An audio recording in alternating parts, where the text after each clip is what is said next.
Hello, my name's Helen Johnston and I'm the module leader for Punishment, Dangerousness and Risk. In this module, we introduce you to different methods of thinking about punishment, why do we punish, who has the power to punish, and how do we justify punishment. So we look overall at the rationale and the aims for punishments, and we also look at what forms punishment takes in our contemporary penal system.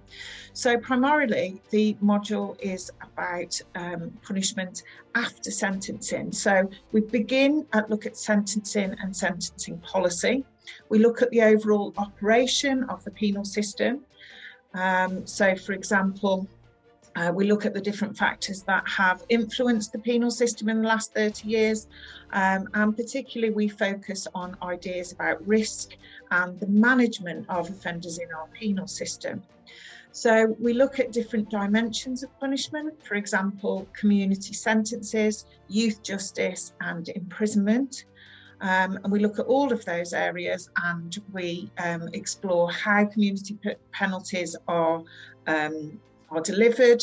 We look at the youth justice system and how that operates with regard to offenders under the age of 18. And we also look at some contemporary issues with regard to imprisonment. We also think about the idea of dangerousness, who is considered to be dangerous, and what factors influence how people are managed, treated, or punished within our penal system. So we look at the idea of risk and how risk operates within criminal justice and within the penal system more specifically. And then in the latter half of the course, we apply some of those ideas to the two particular groups of offenders. So we look, for example, at violent offenders, at sex offenders, at terrorists and at mentally disordered offenders. So we look at ideas of risk and risk management and what we do with offenders in the penal system, and then we translate that into how that applies to particular groups. So how do we treat or manage violent offenders, for example? What kinds of programs do they go through?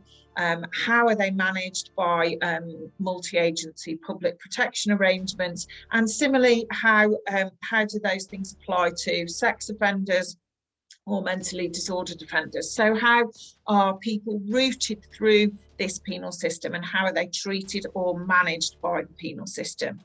And then towards the end of the course, we also think about criminal records. We think about how people are treated after sentence and after periods of supervision, and the impact that a criminal record might have on the rest of your life and on your opportunities for desistance.